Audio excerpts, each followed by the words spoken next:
A red flag doesn't mean that you're doing something wrong. It just means that it comes up, right? If you're Right. if you're doing things right, you could have lots of red flags that mean nothing. Correct. This is the PMP Industry Insider Podcast. Everyone, welcome out to another episode of the PMP Industry Insider Podcast, where we take a look at what is changing in the pest and lawn industries, and we take you to the front lines to those that are driving those changes. As always, I'm Donnie Shelton, owner of Triangle Home Services, which has Triangle Pest as well as Triangle Lawn. And with me is the tax advisor extraordinaire, and I'm saying that for a reason, Mr. Dan Gordon. Dan, would you like to say good morning? We are recording this in the morning. Introduce yourself, our sponsors, our topic, and our very, very special guest. How about that? Yes, sir. All right. Good morning, Dan Gordon, PCO Bookkeepers and M&A Specialists. We do outsource CFO work and M&A work in the pest and lawn space, for anybody who didn't know. And let's see, that was me. Our sponsors, if you're interested in marketing services, we recommend Coalmarch by WorkWave. That's coalmarch.com. And if you're interested in pest control specific insurance, that would be PestSure, pestsure.com for auto, GL, workers' comp, EPLI, and a few other odds and ends. That's pestsure.com. If you're interested in joining a peer group, a PMP insider, industry insider peer group, that would be us and our good friend David Billingsley. Listen to episode 136 or go to pmpindustryinsider.com/peer groups. And today we are talking about taxes. So Yes, kind of going to give again. the wrap up. We, PCO bookkeepers, we just are coming out of tax season at this point. Actually came out a little while ago, and actually it never ends because of extensions. So we're going to go over some of the stats that we got, some of the most interesting questions, or the most prevalent questions, and try to answer some of those questions. And our special guest today is me. And Oh, there you go. Yes. Mm-hmm. Yes. So a couple things. First thing is, and I know we've been talking about this. We talked about it in the last episode. I don't know why I'm building this up so much, but I am actually kind of excited. If you are part of a peer group or considering part of a peer group, we're going to be having David on in a future episode, I think within the next week or two, which I'm not for sure when this episode is going to air, and we're going to hear about what's been going on. Like what are the trends? What are guys and gals seeing? Maybe some funny things that are going on, as well as what's coming up. I saw some pretty cool things happening in one of our peer groups where guys were using AI sales agents, and I thought that was just amazing. But we'll get to that later. That's coming in the future. Now we're going to get into the something much more interesting than AI. Yes, the blockbuster topic taxes. of taxes. Yes. But Yes. the reality of it is that I am actually interested to do this episode because I do want to talk about just overall general strategy. Obviously, you're going to hear two perspectives. Dan's the accountant. I'm the business owner, which he's a business owner as well. But here's some things you need to think about. Here's some things you need to be concerned about. And then, how do you make sure that you optimize? Because look, at the end of the day, I run a clean ship. Dan is shaking his head yes, in case you're not wondering, in case you're I've always been that way. I want to be that way. But at the same time, I certainly don't like to leave money on the table. I don't like to, give money to a very efficient use of my money. So I always want to know what angles can I play legally, and how do I maximize my, I don't want to say my return, because I haven't gotten a return in a long time, but let's say maximize or minimize my Minimize. tax. Yes, minimize. So minimize your taxes and try to determine why a pest control company needs an airplane. But just kidding. All right, let's continue on. It's mandatory. Mandatory. Yes. So By the way, I have several clients who have airplanes. But anyway, that was not one of the top 10 questions. But so anyway, couple of stats. PCO bookkeepers, we did over 1,700 tax returns. And you say, well, how did you get that many if you don't have that many clients? We have a lot of clients who have multiple owners and multiple entities. Some of the entities own real estate. Some of the entities are unrelated businesses. And, CBT or CBT, whatever that is. So yes. We did over 1,700. That would be entity returns, corporations, S corps, partnerships. We did 1040s, individuals, and trust returns. We filed about 250 extensions. We filed over 7,500 1099s, and we over 200 tangible tax returns prepared. And from that, we're going to get to the most common client questions. And this is the number one in the David Letterman world. No, hang on. Are we starting from the top 10? Are we doing 10 down or one up? No, what are you doing? You really know if they were in order, but let's go through them. So no particular order. No particular order. All right, let's start with my number one. Why do we have to pay taxes? Stop. All right, let's go. All right, so most common one. So by the way, I am a one issue. My politics are around one issue, and it has to do with potholes in my neighborhood in New Jersey. By the way, I guarantee you I could win for governor in New Jersey if I run on the pothole issue. The pothole? Yes, I guess that's better than being a pothead. So, all right, let's go ahead. Yeah, right. I guess so. Common client questions. Let's hear it. All right. What dates are extensions due? Not when do you have to make if you haven't made your extension, you're done. But now that you're extended, when are they due? The first answer is, what is that? Well, hang on, let's talk about that for a second. So why would someone file an extension? Now I know that there's some, I have my own thoughts on this, but I want to hear your perspective. Do some people believe that, like, okay, well, if I do an extension and if I have a tax bill coming, I don't have to pay it then? Like, can you just talk a little bit about why would you want to do an extension and what does that give you? Or does it not really help at all? So the reason that you would file an extension is because your accountant's too busy to get to it, or that's one of the big reasons, or you're missing some materials. So let's say you're involved with partnerships or S corps, and their accountant hasn't gotten you your K1s or something like that. So you would need to file an extension. But to your point, which is a really good point, it does not relieve you of a liability. You still have to pay, and if you don't pay enough, you have interest. I'll talk about this in a little bit, but if you really don't pay enough, you could blow your extension and it could really get ugly. So this is kind of interesting, right? So C corporations and individual taxes are due on April 15th unless you extend it.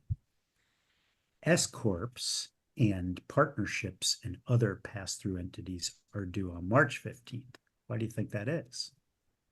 Because you can't do your personal unless you got your company done. Unless you get your K1s, right? Yeah. Well, with a C corp is its own entity, so it's not pushing any pass-through out to its individuals. So that said, it's the same thing on extensions. So your S corps and your pass-throughs would be due on September 15th. The notes are wrong. So if you're looking at them, I just noticed that our notes are wrong. So if you're looking, so your pass-throughs are due on September 15th. Your C corps and your individuals are due on October 15th. Okay, but let's talk about the extension process itself, right? So penalties. If you don't file, that's probably not a good thing. No, failure to file penalties. There's a lot of folks who fall in this category and it didn't work out well for them. Lots of examples, I should say. Well, you know what, right, Al Capone. So, yes. But you know what's kind of interesting is in reading about some of the proposals before government and some of the the IRS has hired all these new agents, and everybody's saying, oh, they're going after the wealthy. This is terrible. And you don't want to single anyone out, but you know who they're going after? Wealthy multimillionaires who just never file. Like that seems like easy pickings, but you know, so the idea is to file. So hang on, what you just said, like, I'm not filing. There are some wealthy people who don't file tax returns. Interesting. Right. Now, one of the things, so this is not on the outline, if you don't file, you never get the statute of limitations running. So the statute of limitations means that they can only audit you for 3 years after filing, or if in the if it's gross negligence or fraud, up to 7 years. But if you never file, you never start your statute going. So they can go back as far as you want. 30 years. 30 years, you can. If Wow. you don't file, there's no statute, right? All right. Okay, so we got these dates, and the reality of it is that you do need to file. You need to make those dates either with a return or an extension. And if you don't do that, what happens? The penalty. Before I mention that, for those not watching this on YouTube, Donnie just put on these glasses and he looks so intelligent. All right. That's, by the way, that's an oxymoron. That is absolutely impossible what he just said, but it is true. My eyes are getting worse. That's a sidebar. We're going to continue. No, he looks like Elton John. So, okay. So failure to file penalties applies if you don't file a tax return or an extension by the extended deadline. So if you file it a day or a week late, it's no good, and that you get a failure to file penalty, and that's 5% of the unpaid tax per month, up to a maximum of 25%. That's the penalty. The hell's that mean? Say that again. What does that mean? You got okay. So let's say my tax is $100 in taxes. You don't file and you pay them the same month. You owe 105. The next month, 110. The next month, 150. Right. Okay. Yep. And in this case, I mean, I don't know anyone that listens to this that has $100. I would love a tax penalty. I'm earning a tax bill for that. Let's say it's $100,000 or $1 million. Trying to keep the numbers simple. Gotcha. You know. Yep. So, okay. So that makes sense. So 5% right out the gate. Yep. Okay. It applies if you don't pay the full amount of tax owed by the original due date, even if you file an extension. The penalty is usually 0.5% of the unpaid tax per month, up to a maximum of 25%. All right. Now I got some questions. In other words, if you file an extension, and by the way, the extension is only good if you pay a 90% of the tax. You're still going to pay just answered my question. On the other. You're still going to pay 90. You're still going to pay interest on the other 10%. And I'm sure this is probably like, what was that game show? It's not Wheel of Fortune. What's the old one with Bob Barker? What was that one? Come on, help me out here. Price is Right. Price is Right. Okay, so you got to get 90%. I'm sure if you pay over that, it's no big deal. You come in under that, right? So it's like $1. You can't do that. So that was going to be my question. Like, how do you pay your taxes if you're not done, right? I mean, obviously, if you're filing an extension, you don't know, right? So think about this. So we as accountants, I'll just tell my accountant to file an extension. Well, if I don't know how much you're going to make, it's hard for me to file an extension because I don't know how much you're going to pay. And that is a problem with our firm. I have to put people on extension, but I might not know, how much you made. It's easier with our firm than probably other CPA firms because we specialize in an industry where we can estimate the business income. So if most of your income is from your pest control or lawn company, we can, fairly estimate that. But if you have, some big investment account or some real estate investments, and I have no idea, what those are going to look like, then I'm in the same boat as all other accounting firms. Okay. So 90% is, if you're going to do an extension, you got to at least be 90% close on the backside of it. If you're over, you're good. And you've got to hit your dates. Yep. Okay. And some states, those that charge income tax, unlike Florida, Nevada, Texas. Might I add, we have a Tennessee, Florida resident on the call right now. Yes. So those might have some different rules. Mm-hmm. Okay. So to avoid penalties, estimate your liability, use your prior year's tax information, your current year-to-date income, any expected deductions or credits, and make the most accurate estimate possible. Okay. Okay. Now, this is an interesting one, safe harbor rule. So, and this is not for your, well, for your extent, this is for you have to pay estimated payments, right? So if you owe a certain amount of money at the end of the year, there could be some interest, or they call it a 2210 penalty. So essentially what happens is, let's say I owe $100,000 in taxes. Well, they expect at least 90% of that to be paid in by tax day, or there's a safe harbor that you can do 110% of the prior year. Okay. When would that work? That's a great question. I have no idea. I mean, the only thing I can think of is like, let's say that I make $200,000 a year in my pest control company, and I'm, doing just fine and everything. And then you say, you know what, Dan, the M&A market is just incredible, and I want you to represent me to sell the company. And now I go and get you $50 million for your company. And you're going to owe capital gains on that $50 million of 10 million or more, right? mm-hmm. But the prior year, you only made $200,000, right? So you have to pay in 110%. So you pay in the 220. That means the rest of that 10 million gets to be paid the next filing date. So if you sell the company in January, you're not going to pay your taxes for 15 months. And you take that money and buy yourself a nice CD, because thanks to your Fed, they have raised interest rates, which has trickled down to CDs and money markets. Mm-hmm. And you've just made yourself, 5% on $10 million. So bad, right? let's talk about the reverse. Let's say I've got one You don't year. sell your company? No. Talk about the reverse. Let's talk about the reverse. Let's say I'm off of, and I'm sure there's got to be people who fell into this, so I'm sure you're gonna be able to talk to this. Let's say I'm on the backside of a COVID year. And when I say COVID, I'm talking about how great it was for our industry. Or I'm on the backside of a really good bedbug year. Now, this year is not that great.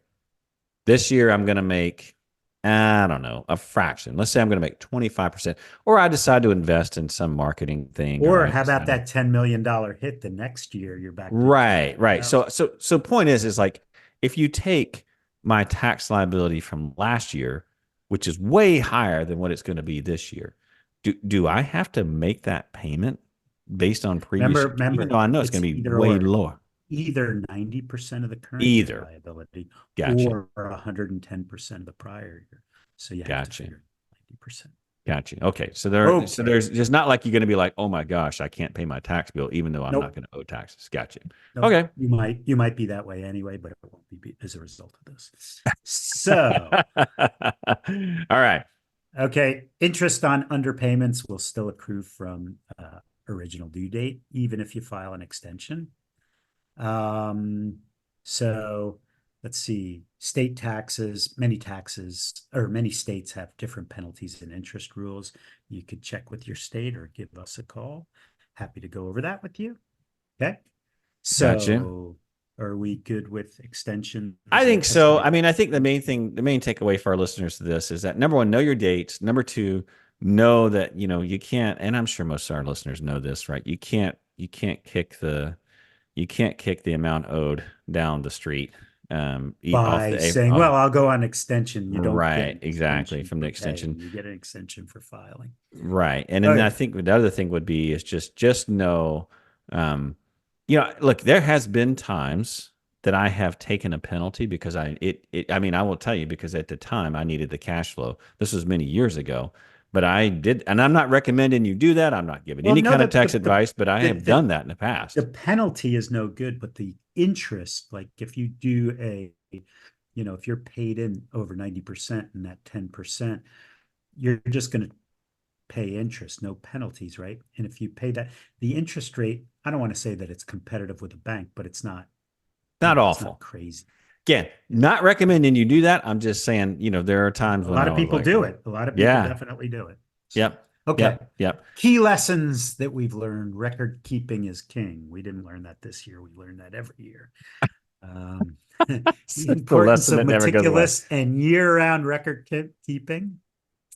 needs So to. hang on. So tell me about that, because like, look, I don't keep receipts, and I go to a restaurant. I mean, some people are like, "Oh my gosh, I can write this out," and I'm like, that is such a burden. Like, I don't even bother with it. So tell me, like, what is realistic when we talk about this? I know an attorney, an accountant, you guys are like, keep everything, mark No, everything, no, blah, blah, no. The blah. But reason okay, that so let's walk through what does that really well, mean? all your money is buried in a hole in your yard, so you feed your kids and your family hamburger helpers, so you don't go out to dinner.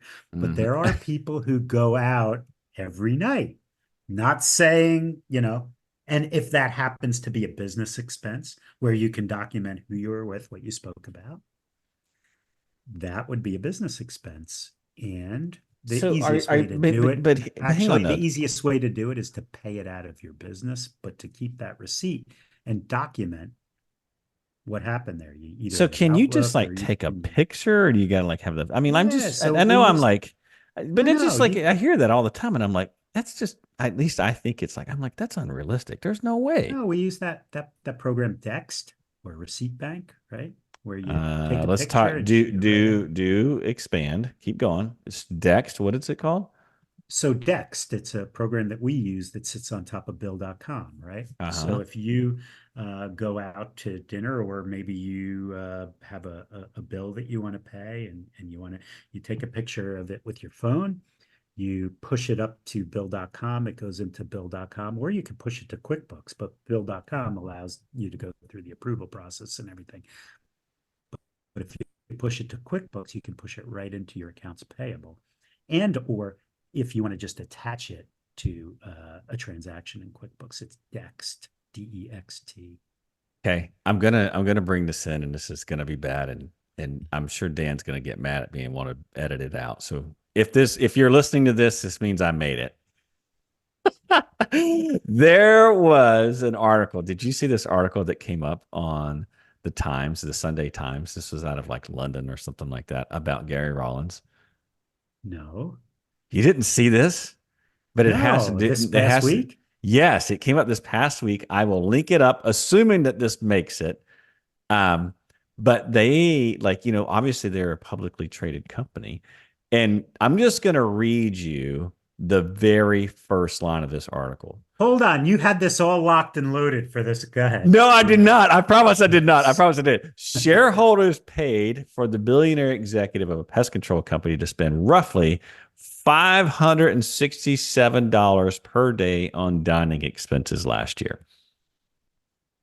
That's just like, I mean, it was just, and then it goes and it kind of lights him up a bit, because I think he actually has to record it. And so the reality of it is like he spent, I think it was $141,000 on dining expenses. And then they went on to talk about how that's slightly more than the total annual salary of a UK cabinet member. So anyway, if you're listening to this, it means it made it. I am not bad mouthing Rollins at all. I'm just simply making the point that here's someone who actually does meticulously track.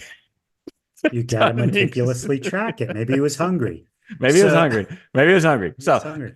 I yes. mean, if you think about it, when you and I travel together, that butter cake that they have at But Capitol Grill. I don't know that I don't think I've been up at that 141 per year level, though. I mean, you're right. When we do go out and we get It's together, not just him. He's no, taking other people. it's well, oh yes, you're right. You're right. He's taking his. I guarantee you that he's not taking his wife out. I guarantee you Okay, that. hang on. Whoa. Yeah. I'm going to quote again. Rollins is the only company executive with the personal dining room perk.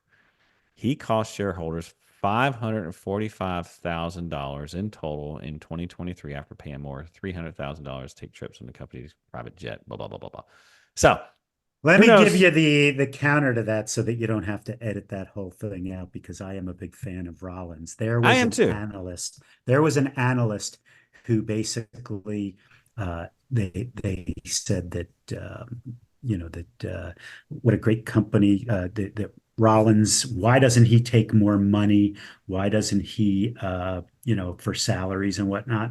Well, the reason is because he owns half the company. Why wouldn't he take a dividend at capital gains than an ordinary salary? So again, I'm not bad mouthing. I'm simply, you were talking about tracking all of your I expenses. And I just, it yes, triggered my brain that I saw this article, and, you know, surprised you didn't send it to me. I'm surprised I So didn't send it to you as well. So there you go. If you're hearing anyway, that, then it didn't get edited out. So there you go.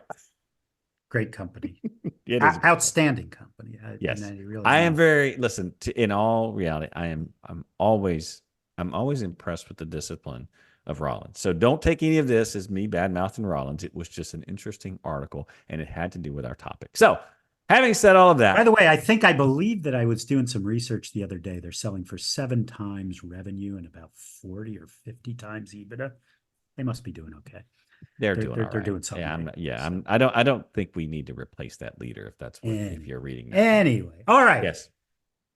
Specific issues, Yes. home office deductions. Anybody Oh, take that's a home good one. office deductions? Yeah. So it's like people misunderstand this a lot. What is like what are the what are the big gotchas on the home office? If you are running a company and you have a home office, like what can you really write off? Or let's say you have a physical location, you're like, well, I work from home most of the time. Can you still write off a home office? So you can, and here's the thing, right? So you can write off your office supplies and all the other things and whatnot. But you can also depreciate a small piece of your house. So let's say your house is, 3,000 square feet and your office is 600 square feet. You can depreciate that 600 square feet. That can give you a nice deduction each year. The case for not doing it is, if you're married and you bought your house a long time ago, there's something called the marriage exclusion for, you can exclude as a married couple up to $500,000 from capital gains when you sell your house. However, if you've depreciated it, you have to make up that depreciation in ordinary income. That's in my opinion, the gotcha. What if I have a home office and I want to add, I don't know, a back patio? But you Is could say a that porcelain toilet or something. yes, yes. There yeah, are, I'm assuming there are required, there are definitely that's not going to limitations. work. But 20% of your utilities and 20% of water and sewer and all the in relationship to the percentage of your house that's used by your office, you can take that. Here's my question to you. Is this worth it? Like sometimes I look at like all the things that could be written off, and I look at kind of risk versus reward. Like I don't want to bring. It is a red. It's a red Yeah, I mean, flag. it's like I don't want to And the bring a lot. fact is that if you do it right in the Donnie Shelton in the Shelton Palace, if you've got this 10,000 square foot house, and Which I don't. your office is 200 square feet, you work the numbers backwards, right? Right. I mean, that's the thing, right? Is I just don't, I know there's tons of things But I by the could way, do, a red flag doesn't mean that you're doing something wrong. It just means that it comes up, right? If you're right. if you're doing things right, you could have lots of red flags that mean nothing. Correct. Right. That's exactly right. No, yeah. I agree with you on that. Yeah. Okay. The next So that's one is for all the youngins out there, and we've got a lot of them, a lot of these pretty successful pest control guys who are in their 20s and 30s and running around and investing in cryptocurrency. Cryptocurrency is you've got to make sure that you're reporting your profits. And if you run it through an exchange like a Coinbase or something, you're going to get the 1099Bs and whatnot. Okay. The problem with cryptocurrency is it fluctuates so much that by the time you claim that gain that you made, you might have put it right back in and lost it, and you're still paying money on the gain, right? So we're not going to get through all this. So let's get to some good stuff that I want to talk about. Okay. Yeah. So let's get to this section 179, because there's some things that are changing there, right? And I want to talk about that because I know this is one that a lot of folks use, myself included. Do you want to talk about that just a bit?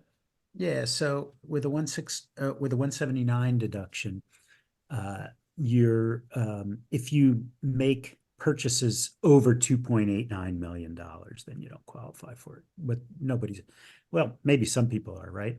But the amount that you can take is $1,160,000, and then in 22 it was $1,080,000. What that means is, and I talk about this a lot in some of the seminars that I give, is that if you buy a truck for $50,000, you can depreciate it over 5 years. And let's just keep it simple for straight line depreciation. That would be $10,000 a year. Or you can take the entire $50,000 this year, right? But that doesn't leave you anything for the next year and the next 5 years. But why would you do that? Okay, let's say that I have a $50,000 truck. Let's say that I finance it, so I lay out no money. Let's say that I have $50,000 of profit in my company. I can wipe out the profit. Okay. And if you think about that tax savings, I could put that into marketing and increase my company by, let's say that companies are selling 3 times revenue, 4 times revenue, 2 times revenue, right? That's how the government can help you fund your growth. Okay. So then there's something called bonus depreciation, and bonus, you can take 80%, Yes. not 100%. So why would you use one versus the other? So a 179 deduction can't throw you into a loss position, right? You can only take it down to 0, and then you can carry the rest forward. Right. Bonus depreciation can put you in a loss position. So in other words, you actually can deduct the losses against other income.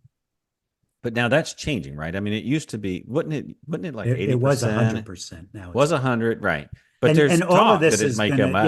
at the end of 2025, there's a lot of changes coming because all of these 2017, these tax rules came in and they're all expiring. We'll see what happens next year. Stay tuned. Next year is going to be a big year. Well, we're assuming that something actually gets done in DC, but the fact is, I think the there's talk problem is about if it. nothing gets done, they all expire. Right. That's the problem. So, right. So let's talk about losses. So that's 179. So just if you're listening to this, like I used to depreciation on vehicles and right. I used to use this a lot early Yeah. on in my business because we would buy trucks and that was kind of my profit killer.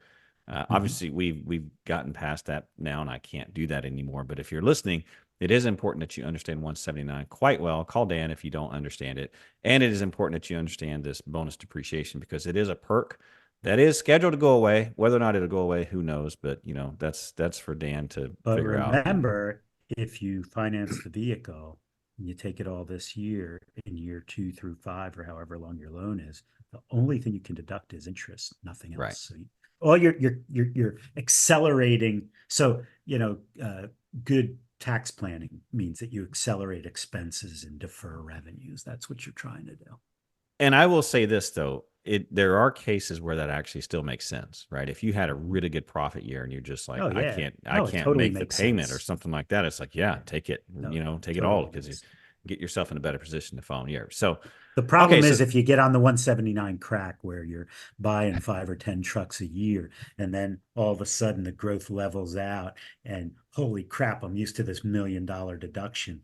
And now I don't have it. And I don't have the cash to pay it because I took it all up front. And now I owe $1 million in taxes. No one's ever done that, by the way. No, that's never happened, by the way. Yep. So that happens. So Okay, we're getting close. We're getting close to running out of time, but there's a couple more things I want to talk about. The one is obviously the IRC, right? We've talked about this in the past. I want to just mention that briefly. Yeah. I know. And then let's talk about losses. Which one do you want to do first? Do you want to do IRC So let's first talk about losses. So prior to 2017, you have 3 baskets of income. You have active, passive, and investment. So active is, your W-2. It's the money that comes, that you earn from your S corp or your partnership. And then you have passive, which by definition is kind of like a definition. Real estate is passive, but let's say you invest in something that your buddy's running, and so that's passive. And then you have investment. That's the stock market. That's interest. That's dividends. And you can't really, you have to net within the baskets. You have to net them, and then you can net them subject to limitations once you've figured out what the basket's going to be. Prior to 2017, if you had a big loss, you could. So let's say in the year of the sale of your business, let's say you sell your business in March, and it's a good sized business, and you lose $1 million operationally because that's what you do, January to March. But then you sell the business for $10 million. You used to be able to net one against the other, even though the character of the income was different, capital gains versus ordinary, you still could do that. But now you have a loss, or I'm sorry, you have a limitation on the amount of losses that you can take. Doesn't mean you lose them. It means you push them forward. And Can't so take it all. You can't take it all in 1 year, is what you're saying. right. So so that's about $500,000. Okay. All right. For married people. Okay. Let's All get right. into fun stuff. Let's get into the ERC. Yes. Okay. Yes. A lot of All people the ones. it. I'm sure if folks are listening to this, Lot get the phone calls. Hey, we want to get you through this IRC thing. I know I certainly got several of them. I got emails. I got phone Let's calls. assume that you had a good case and that you deserved it. I don't even want to go into all of the That's a big the fraud assumption and everything there. else. Well, but we have lots of clients who got it, who received the money.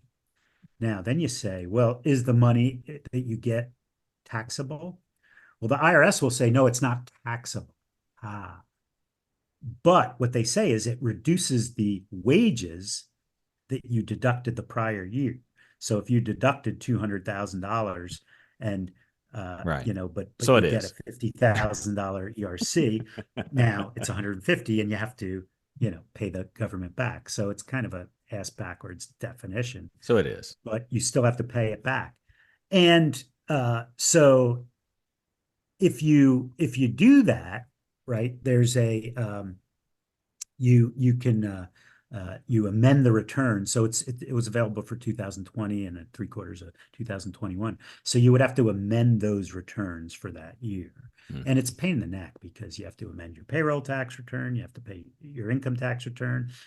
And all of those companies who charged you 15 or 20%, they charged you for the gross, right? So let's say I got a $100,000 ERC, but I'm in a high tax bracket, which, a lot of our clients are, right? So I'm in a 37% tax bracket, okay, and maybe 7% for state, so 34%. So I might get a $100,000 ERC, right? And then I have to pay back 35,000 in taxes, or what did I just say? About 35,000 in taxes. So the net is 65,000. Well, you paid them 20% or 15 or 20% of the 100,000, so it's not that great of a deal. Right. The For a whole great lot of deal risk is, in my mind. well, the great deal is if you deserved it, you should have done it yourself. It wasn't that difficult to do, but Right. these guys are, it was just a total fleecing of business owners and of the government. But Well, anyway, I mean, again, I don't want to go down a road here, but remember there for a while, they put a moratorium on those and they're like, no more claims, right? There's so much fraud going on. They like shut it down. I don't know if that's still the case or not, but I do remember reading an article where they've like slowed it way down. They've slowed it way down, and they're looking at things and they're coming after people, and they have all these new IRS agents and whatnot. But essentially, if you've received that money, and I'm not going to judge you, but if you've received that money, you need to make sure that you pay the taxes that are due on the money you received. And the reason is because there's a matching. They know what they gave you. They're looking for those amended returns. And if you don't file them, then you're going to get dinged. more red flags. There's another there's another thing called it's called an administrative adjustment request, an AAR. You can fill that out instead of doing a amended return. And if they say that that's okay, that's okay. So it's a little less complex, but it's the same effect, right? So that is the big kahuna. Gotcha. All righty. Well, if you're still with us, that was your high level. Wasn't that interesting? All Much more things interesting taxes. All things taxes. You're now caught up on taxes. Of course, we always. I give Dan a hard time, but I do trust him in the world of taxes. So if you got questions, please call him and at least give him a hard time. We very much appreciate it. on all fronts, but you can certainly ask him tax-related questions that are way more exciting than maybe what we just talked about now. But again, I got. By the way, we just hired another tax manager. We have 3 very high-level, outstanding CPAs who are just total tax gurus, and I'm happy to have them because they make me look good. And so That's translation for Dan doesn't like to work as hard. Maybe. Am I saying that right? That's okay. I'm working on my handicap. That's right. Working on his handicap. So just a reminder that all the resources and topics we talked about today are available on the podcast website, pmpindustryinsider.com. Just take a look under show notes. You can look for this show as well. And we can, I'm sure Dan will put up some tax tips or whatever, or maybe some just kind of big picture from this outline, which I thought was fantastic. Even though taxes is not something I normally like talking about, I did actually enjoy this episode. And as always, if you enjoyed this show, we appreciate any and all positive reviews, however it is that you consume the show. And we ask all complaints, concerns, and just general complaining go to Dan. And with that, we're going to sign off. We'll see you all next time. Take care. Take care. See ya. Bye now.